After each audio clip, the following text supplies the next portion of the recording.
It's time for the 1430 Connection on 1430 WNAV and 99.9 FM, spotlighting news, newsmakers, and important community issues. Now, with this week's edition of the 1430 Connection, here is WNAV news anchor Donna Cole.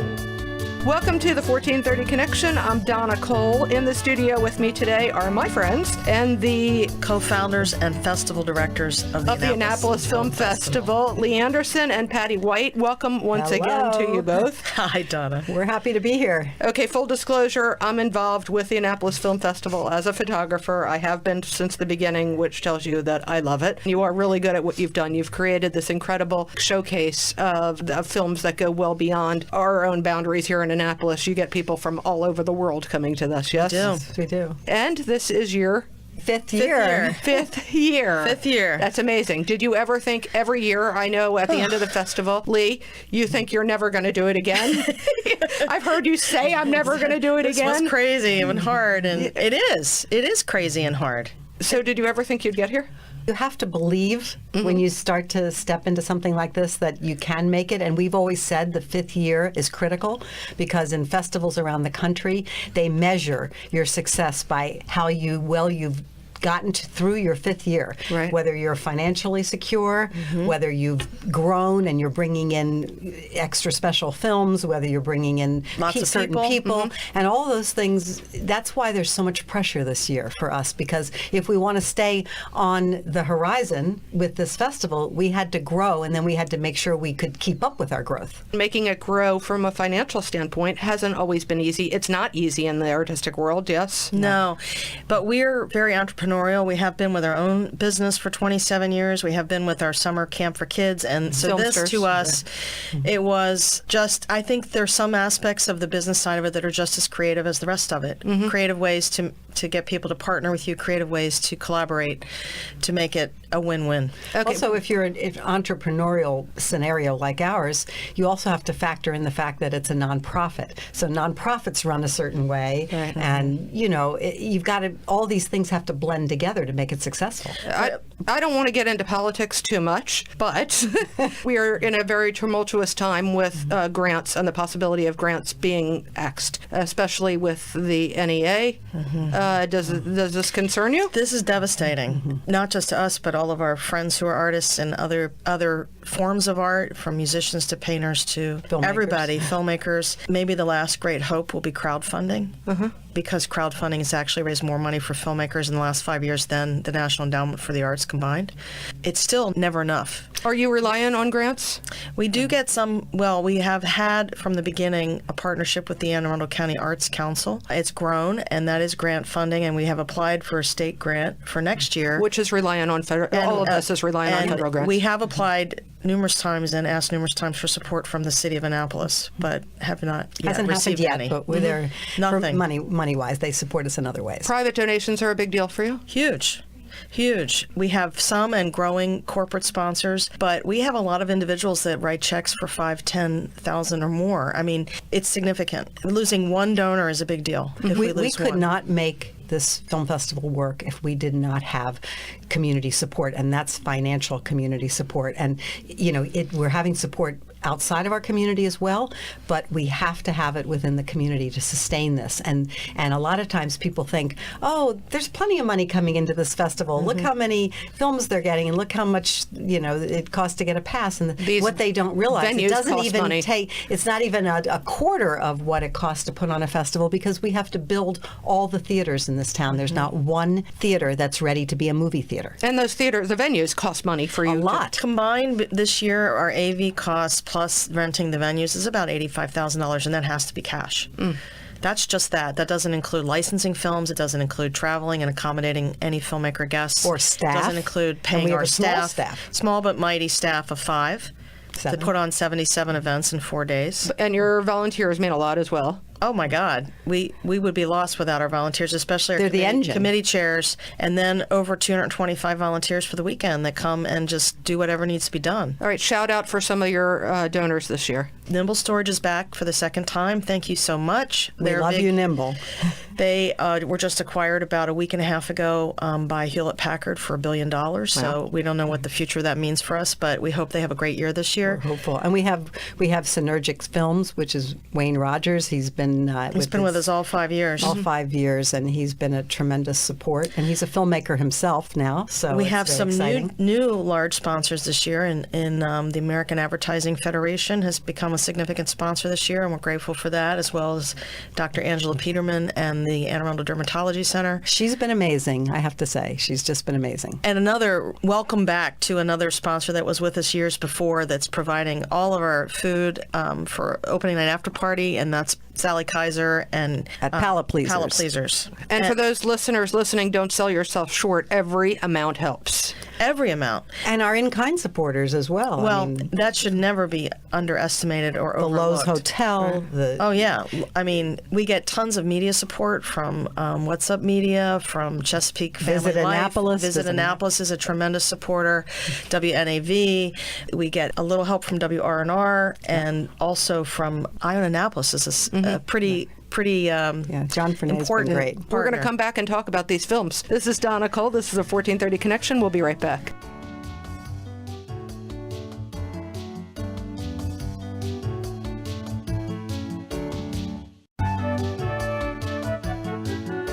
Welcome back to the 1430 Connection. I'm Donna Cole. In the studio with me today are Lee Anderson and Patti White. They are the co-founders of the Annapolis Film Festival, directors of it. They are in year 5 of this festival. It's next weekend, and it starts. Opening night is on Thursday night, yes? It is. And this is where Patti gets to talk. She gets to be the mom here.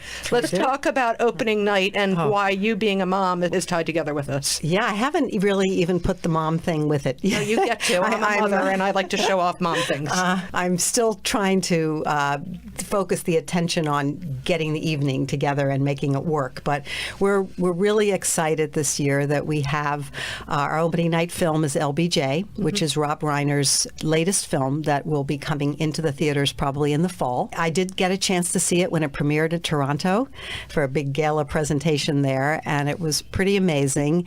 Woody Harrelson does an incredible job as Johnson, and considering the political climate today, this has become an important film for us all to see, to know our history, to understand where we're going, and the whole concept of civil rights and what it means. And we're really honoring civil rights on this evening. Civil rights and human rights. And I think an interesting part of the story that affects our community is we're screening LBJ at Maryland Hall, which was the all-white high school in Annapolis for years.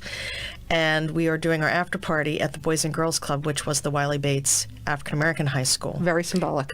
And we did this on purpose. It's intentional. This was an intentional thing to make people understand how strongly impacted our community has always been in civil rights. Right. We have a really rich Black history here. Boys and Girls Club is a new venue for you too. It's wonderful, and they've been terrific partners, and we needed a bigger space anyway for the after party, because as we grow, more people want to enjoy and partake. Okay, to get back to the question about Patti and the connection with the motherhood thing. Rob Reiner, we're very fortunate to have Rob coming in for opening night.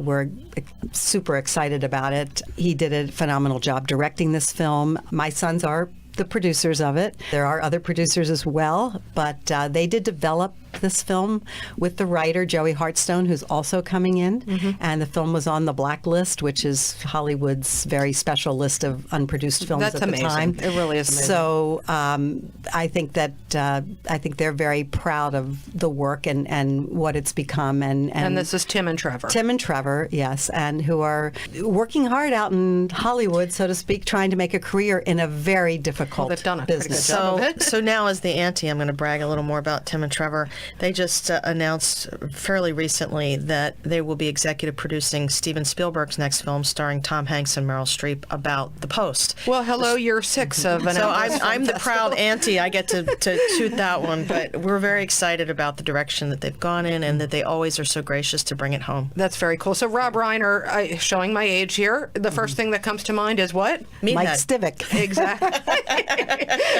All in the family, going back a million years. And so it is a big deal. He came to Annapolis Film Festival last year on the big screen through Skype. Yes, this year live and in person. That's pretty cool.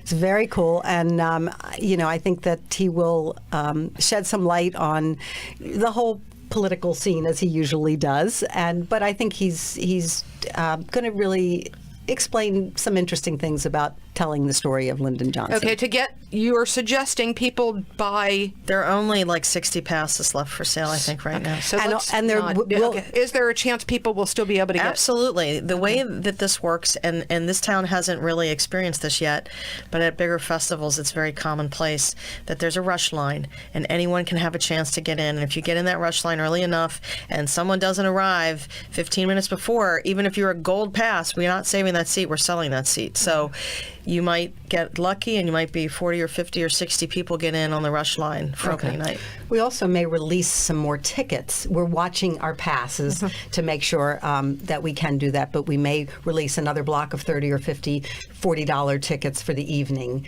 which is the film and the after party. Right. So people should just keep looking back at the website and the checking website it out. is www.annapolisfilmfestival.com. It's going to be a very busy and crowded night. We do have a new partnership this year with our exclusive travel partner, Lyft, and Lyft will be on.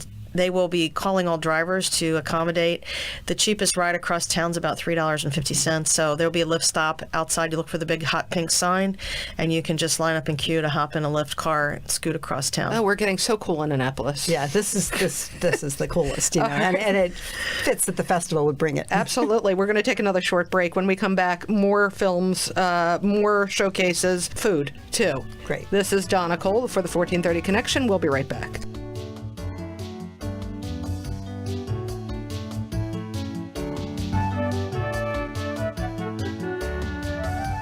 Welcome back to the 1430 Connection. I'm Donna Cole. In the studio with me today is Lee Anderson and Patti White. We're talking about the Annapolis Film Festival. It's their baby, and they've continued to grow it. We're in year 5 of it. Let's talk about, first, before we get into the films, other films, food. What food is going to be available?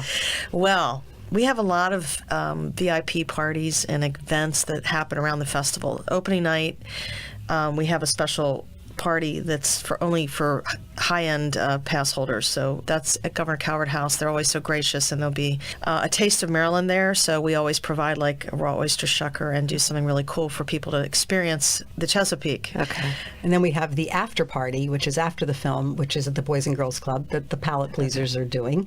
And that is Southern soul food. Okay, and do we have food trucks around the area again? We will have one food truck with sliders that will be moving around for venues from Maryland Hall to Asbury. And we also have Maker's Mark, Effin' Vodka, 3 Maryland craft beer brands, Heavy Seas, Flying Dog, Dewclaw, and once again, Chloe Wine. Nice. Okay. Films. Now, here's a few that I'm very happy about. I'm reading. I know you guys are going to want to talk about your own. You'll get to that in a minute. The Environmental Showcase, Rising Tide, about Miami's struggles to keep the city above water. That sounds familiar here in Annapolis. And the islands and the whales. African American experience sounds amazing. And, of course, the Jewish experience. Yes. Bagels included. The Environmental Showcase this year is very special. Rising Tide is a wonderful film that illustrates the struggle that Miami has at each time it floods, which is something we can all relate to in downtown Annapolis. It seems to get flooded more often and with more water. So it's interesting to watch a 7-minute film with solutions. So that's the kickoff of the Environmental Showcase. And then the Islands and the Whales follows the unique story of a small group of people, indigenous people live on the Faroe Islands, and they rely heavily on whale meat to survive, and it's a microcosm of what happens when pollution affects one small community, but it's a very important story to tell. So uniquely, we will be showing it in DCP, and we'll have surround sound, which is very exciting because Lucas Sound did all the sound for the whales. Well, That's Friday at 12:30, by the way, at Maryland Hall. And it's followed by a special panel led by Virginia Tippie, oceanographer. Who's amazing. Mm-hmm. And Don Bosch from the University of Maryland, Peyton and Al Todd, and Elvia Thompson. So we'll have a great discussion to follow. And then we get to the African American showcase, which that film is Friday night, 7:15 at Maryland Hall, and that is Chasing Train, the John Coltrane story, which is about the greatest iconic jazz musician in our history, and certainly in Black history. So this is going to be part of our showcase. We'll have a panel following with Ashley Kahn, who's an author, who's authored a book about Coltrane, and we also have the jazz critic, the DC jazz critic, Willard Jenkins, who's coming in on this one, and we have Art Sherrod, who's the jazz musician, and that will be the panel. Chris Haley will be moderating it. So it's going to be a great evening at Maryland Hall on Friday night. The panels are so cool. For those that have never been to a film festival, yes, the films are incredible. They take you out of your comfort zone. They have you watching films that you wouldn't normally pick out. But the panels, then you get to find out the backstories to the films, to the people that made them, to the people it's based on. They're amazing. We think so. And the Q&As. I mean, we're bringing in so many filmmakers that a lot of the films are going to have Q&As afterwards. I mean, for example, we have another film that's very incredibly relevant. We didn't even know at the point when we selected it how relevant it would be now. It's called Breaking Point, The War for Democracy in the Ukraine. It examines Putin's annexation of the Crimea and how the Ukrainian people fought back. All the artists and a citizen army of 10,000 people fought back. And the aggression, news, Russia, and they create fake news, and it's the attack on journalism and not letting the truth get out. So it's incredibly relevant in light of what's happening in the world right now. We have a big Saturday spotlight film. We really want a big audience to come out. It's a get for us. This film has been invited to 70 other film festivals after Sundance, and we get it next. It's called Ingrid Goes West. It stars Aubrey Plaza and Elizabeth Olsen and O'Shea Jackson. It is a modern story on cyber stalking and sort of social media and self-created celebrities on social media. An Instagram stalker. These are good. This is good for the kids to see? No. It's good for the older kids. Okay. It's and college age, high school, college. Okay. College age, young adults, the 20, 30-something group, late teens. It's a very hip film, and Aubrey Plaza is phenomenal in it. So is Lizzie Olsen. Right. And Matt Spicer, the director, will be here, and he just won the Waldo Salt Award for Best Screenplay at Sundance. Wow. Right. Nice. There's two that you had listed on a blog for must-sees. Ella Brennan, Commanding the Table, and The Archer, directed by Valerie Weiss, Commander's Palace, for foodies. Yes. The first one? Yes. If you like New Orleans cooking, and you know that the matriarch of all food in New Orleans was Ella Brennan and the Brennan's restaurants, and her story is just really, really phenomenal. Yeah, I want to see that. That's on my list. It's a lot of fun. It's a fun ride.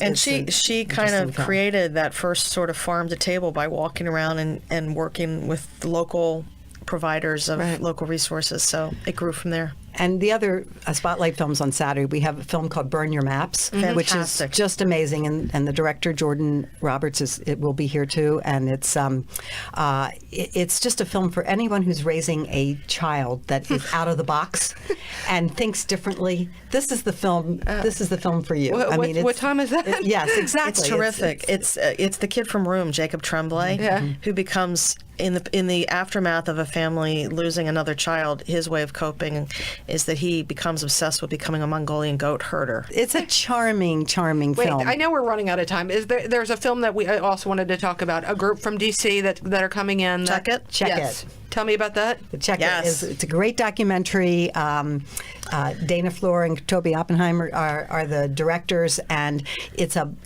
takes place at Southeast Anacostia, and it's a black gang of gay and transgendered youth who bound together because they've been bullied in their school, and they are fed up with it. They're sick and tired of it, so they form a gang called the Check It, and then they become the scary ones. And they are actually coming. Yes, some of the kids will be here, and it's a very interesting look at how the gang substitutes for family and helps with other problems. But at the end of the day, there are a bunch of kids that end up going to Fashion Week in New York and have dreams of being designers. It's really about how they can, once they've taken their own power back, they can step outside of that and find a way to succeed. One more time on the website. AnnapolisFilmFestival.com. and you want everybody to come out and see these films. All right, I will see you at the Annapolis Film Festival. I cannot wait. See you at the movies, everybody. Talk movie to me. This is Donna Cole. This is the 1430 Connection. We will see you next week.